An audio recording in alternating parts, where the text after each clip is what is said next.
Selamat bergabung di modul Nusantara. Baik, yang terhormat adalah Bapak Mundri Prayitno atau dikenal dengan Pak D. Seto atau Ki Seto. Ini Anggreni selaku dosen yang mengampu kegiatan modul Nusantara dan para mahasiswa yang sangat saya banggakan, yang sangat saya cintai sebagai generasi penerus bangsa. Alhamdulillah pada hari ini telah hadir bersama kita narasumber yang luar biasa yang tidak asing di Kota Malang, terutama Ki Seto, yang dengan pengalaman beliau yang luar biasa kita bisa sharing bersama dalam tema hari ini adalah tentang wayang sebagai seni dan tuntunan. Mengapa? Apa kaitannya? Bagaimana sejarahnya? Dan nilai moral apa yang terkandung di dalamnya akan dikupas tuntas. Memang cerita aslinya memang dari sana, itu kemudian masuk ke Indonesia, itu dirubah oleh Pusdak Bung Karno, itu menjadi versinya menjadi ceritanya cerita Baratayuda dengan disesuaikan dengan budaya dan alam sekitar di Indonesia, di Nusantara, seperti itu.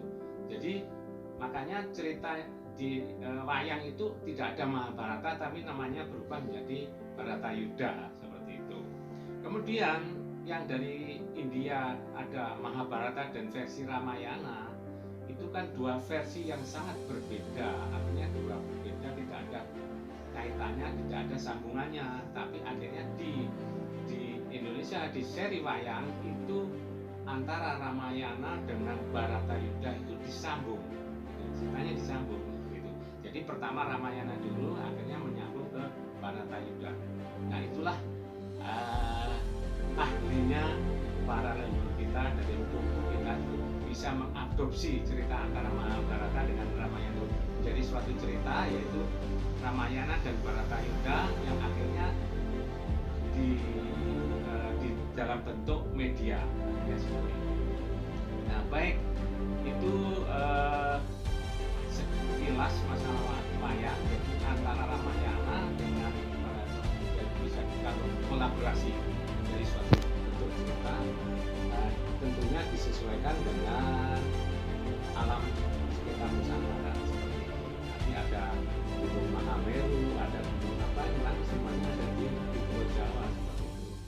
Nah, ada cerita kalau di wayang ada tanah Jawa, ada tanah Sabrang seperti itu, ya memang itu disesuaikan dengan tanah Jawa, tanah Nusantara seperti itu. Nah, sekarang dari cerita wayang itu ada perkembangan bagaimana itu dibentuk dalam suatu media, itu ada idiom yang namanya sangkan paraning dumadi misalkan. Jadi wayang itu juga sebenarnya ceritanya mulai dok wayang sore ada dalang sampai pagi itu yang sebenarnya kalau ditelaah itu ujung-ujungnya juga gitu. Secara gampang saja mengandung filosofi juga bahwa itu salah satunya adalah ada filsafat yang Surodiro Jayaningrat lebur dening Pangastuti. Baik Mbak Siti ya, kalau kita langsung aja mungkin fokus ke wayang kulit ya. Wayang kulit ini kalau kita melihat dan saya ini kalau saya renung-renung itu ternyata pertunjukan wayang kulit ini sungguh sangat luar biasa ya. Artinya apa? Kalau saya amati ini rahmat dan barokahnya itu loh sangat luar biasa. Kita contoh mungkin Mbak Siti sekali-sekali lihat dulu ya, atau nanti suatu saat kalau virus sudah nggak ada, di Kebon Agung itu setiap tahun mau buka giling itu pasti nanggap wayang. Nah, saya kalau mulai jalan dari Kacuk sampai sana itu jalan itu sudah susah. Kenapa? Itu banyak sekali orang jualan. Jadi berakhir itu digambarkan di dalam pertunjukan wayang. Nah, sebelum istilahnya jagat digelar, bumi digelar, suatu cerita digelar ya, cerita digelar. Kalau di dunia ini kan istilahnya apa ya, istilahnya ini kan sandiwara ya kan. Di dunia ini kan sandiwara sebenarnya kan gitu. Itu di ayat Qur'annya juga ada bahwa dunia ini hanya sekedar sandiwara. Sebelum cerita itu ya monyet kan gitu, ada gambarnya monyet ya Mbak ya, monyet atau ketek ya. Monyet itu sebenarnya menggambarkan nafsu di dalam diri kita, yaitu apa yang disebut dengan nafsu alwamah kan seperti itu. Nah ya kita lihat monyet aja memang ya benar, kalau monyet itu coba kalau kita kasih makanan ya dia diterima tangan kanan, kasih lagi tangan kiri, dikasih lagi, dia pasti mau juga. Nah itu. Terus yang kedua adalah di situ ada lambangnya macan atau harimau. Nah ini mungkin ini saya tunjukkan, tak jelas entah enggak ya, nih coba Pak. Ini ya, ini ada gunungan, ada harimau. Nah kita lanjut, tadi setelah monyet ada harimau. Harimau itu melambangkan nafsu amarah. Nafsu amarah. Terus banteng itu melambangkan nafsu sufiah. Sedangkan selanjutnya merak itu kan karena keindahan, mutmainah. Nah, sebagai nafsu mutmainah. Nah nafsu itu memang semua itu tergandung di dalam gunungan itu. Nah itu dalam gunungan itu. Jadi baik mikrokosmos dan mikrokosmos yang dalam diri kita ini ada di dalam gunungan itu. Itulah yang dilambangkan dari filosofi wayang. Jadi sebelum jagat digelar, artinya ada suatu cerita, itu memang yang ada adalah ya hal-hal seperti itu. Selanjutnya di situ ada ular, ada apa itu, buto dua itu yang menjaga pintu kiri kanan, itu adalah melambangkan bagaimana sifat baik manusia dan sifat buruk manusia yang selalu mendampingi di kiri kanan kita. Itu dari gunungan. Nah, terus kalau dalang itu ya, dalang kalau kita perhatikan begitu dia sudah mulai kepiak pertama menggelar cerita wayang, makanya ada buktinya bahwa di dalam diri kita itu kita ini adalah sebagai pemeran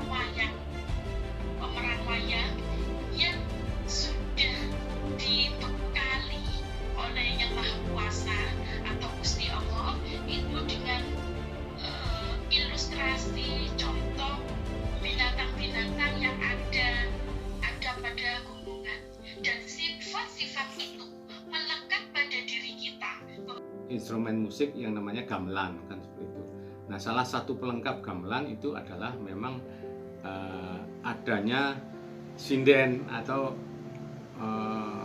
waranggono seperti itu. Jadi yang menyanyikan gending-gendingnya di iringan tersebut. Nah sebenarnya merupakan pelengkap gitu ya, merupakan pelengkap. Jadi karena di dalam iringan wayang memakai gamelan itu memang harus ada waranggononya, karena memang suatu pelengkap bahwa hidup ini, nah gitu loh, hidup ini memang ya harus ada suatu harmoni ya, harus ada sindanya. Coba kalau misalkan suatu gamelan aja kita lihat gamelan, itu adalah suatu bentuk keharmonian di dalam hidup kita kan gitu. Ada yang menabuh gong, ada yang menabuh saron, ada yang menabuh gender, ada yang menabuh bonang. Nah semua itu kan suatu harmoni kehidupan ya. Nah semua itu nggak ada yang merasa wah aku loh suaraku yang paling dur, yang paling tidak seperti itu. Semua itu menabuh di dalam suatu keharmonian hidup ini. Memang ya harus adalah apa istilahnya serba-serbinya hidup kan seperti sinden itu kan kadang gitu. Yang tergantung kita aja. Kadang-kadang ya cuman yang sinden misalnya harus melantunkan gending-gending yang memang harus sakral kan ada juga di dalam wayang. Cuman ya sekarang banyak sinden yang bon-bonan, artinya yang sinden bukan sinden Waranggono tapi dimasukin sekarang loh ya, dimasukin sinden yang campur sari, sinden yang dangdut dan sebagainya. Itu yang zaman sekarang seperti itu. Tapi kalau dulu memang sebagai pelengkap dan betul daripada keharmonian kehidupan daripada kita semua, fungsinya seperti itu.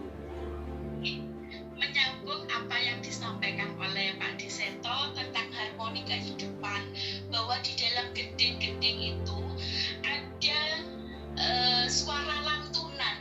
Nah itu ada nang, ning, nunggung, nang kono, nang kene, tetep apapun aktivitas kita, kemanapun kita, tetep go, eling lang, ingat kepada yang Maha Agung. Seperti itu ya Pak Dik.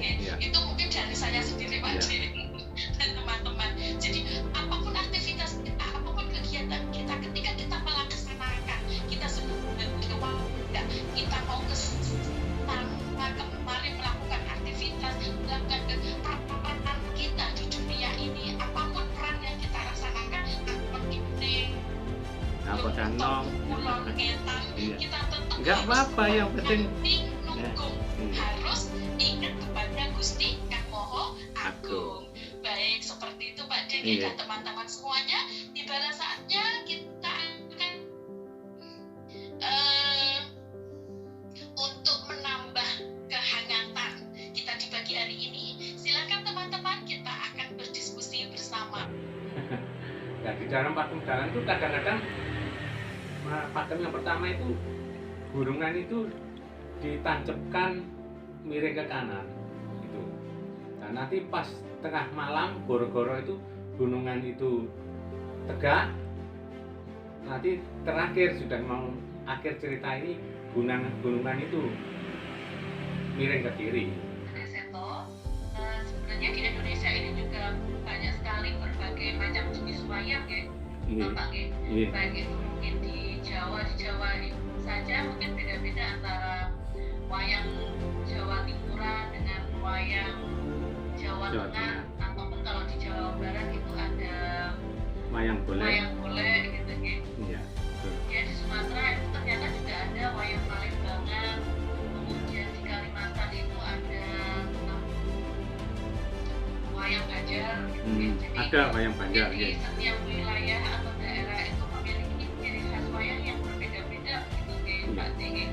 Intinya sebenarnya setiap wayang itu sepertinya memiliki cerita yang hampir sama terkait dengan kehidupan masyarakat yang ada di sekitarnya.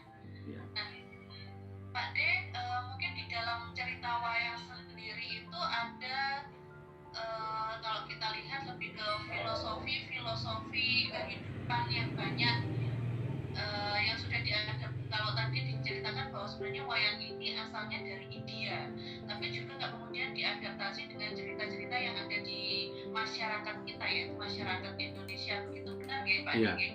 Wayang-wayang yang ada di berbagai daerah, nah itulah kita patut bersyukur kita hidup di Nusantara ini. Ya, mungkin saya yakin juga baik mulai dari Irian, mulai dari Sulawesi, Kalimantan, semua pasti ada wayang atau minimal dari adat kita mempunyai ekspresi yang sebenarnya itu dari bentuk kearifan lokal itu. Itu sangat beragamnya itu seperti wayang aja di tanah Jawa tadi sudah disampaikan juga antara Jawa Timur itu juga berbeda.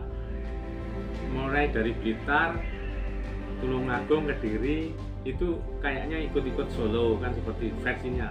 Nanti Jogja beda lagi kan seperti itu. Jogja beda dari kepiaknya sama gamelan berbeda lagi. Ke barat lagi Banyumasan berbeda lagi. Sampai ke Sunda juga berbeda lagi. Nah, berbeda-beda enggak pernah kok itu. Wah, itu loh yang saya yang benar. Ya semua itu ya sudah. ini bukan mengklaim ini yang wayang yang paling tidak ya sudah kita menggelarkan masing-masing ya ditonton aja rame-rame dengan hati yang senang, dengan hati yang damai, kan seperti itu ya. Sebenarnya hidup kita ya seperti itu, walaupun kita berbeda. Orang Jawa Timur melihat wayang di Blitar yang versi Solo ya nggak protes, gak kayak gitu wayang itu ya, tidak ya, semua itu menikmati kan gitu.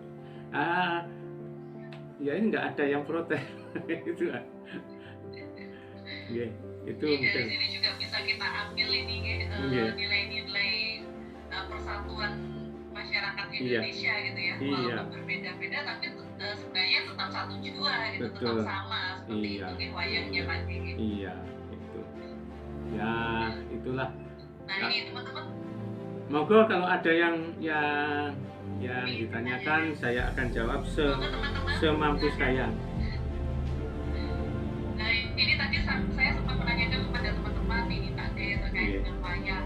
Memang generasi muda saat ini itu hampir mungkin sama sekali tidak. Kembali lagi ke wayang-wayang yang ada di berbagai daerah. Nah, itulah kita patut bersyukur kita hidup di Nusantara ini.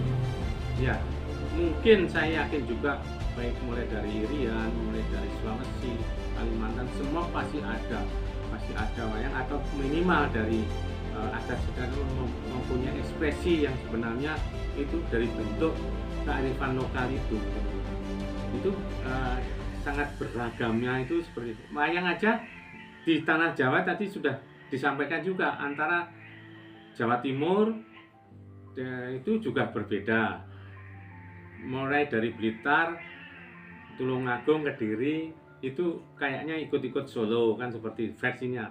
Nanti Jogja beda lagi kan, seperti itu. Jogja beda dari kepiaknya sama gamelan berbeda lagi. Ke barat lagi Banyumasan berbeda lagi, sampai ke Sunda juga berbeda lagi. Nah, berbeda-beda enggak pernah kok itu. Wah, itu loh yang saya yang benar. Ya semua itu ya sudah. Ya, ini bukan mengklaim ini yang wayang yang paling tidak ya sudah kita menggelarkan masing-masing ya ditonton aja rame-rame dengan hati yang senang, dengan hati yang damai, kan seperti itu ya. Sebenarnya hidup kita ya seperti itu, walaupun kita berbeda. Orang Jawa Timur melihat wayang di Blitar yang versi Solo ya nggak protes, gak kayak gitu wayang itu ya, tidak ya, semua itu menikmati kan gitu. Ya ini nggak ada yang protes gitu kan. Ya, itu mungkin dari sini juga bisa kita ambil ini nilai-nilai persatuan masyarakat Indonesia gitu ya. Walaupun berbeda-beda tapi sebenarnya tetap satu jua gitu. Betul. Tetap sama seperti itu wayangnya Pak. Iya, itu wayang yang dulu disebut tontonan yang mengandung tuntunan kan gitu, tontonan yang mengandung tuntunan itu sekarang sudah agak mulai bergeser, karena ya kita lihat aja. Tapi kalau nggak gitu ya nggak laku gimana. Jadi wayang itu sebenarnya tontonan yang mengandung tuntunan. Jadi filosofinya seperti itu.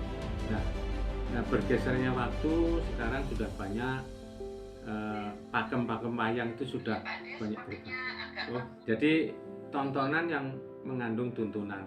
Nah sekarang dengan perkembangan waktu ini ya betul seperti apa yang penjelasan sampaikan, faktor bahasa adalah faktor yang sangat krusial di dalam penyampaian pesan-pesan di dalam wayang tersebut. Nah karena itu memang ya pakemnya seperti itu. Oleh sebab itu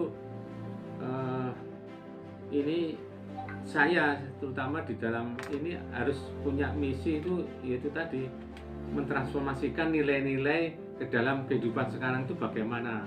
Nah ini tergantung juga menjadi tanggung jawab parogonya, dalangnya kan seperti itu. Nah dalangnya itu harus sangat berkreasi, harus bisa berkreasi.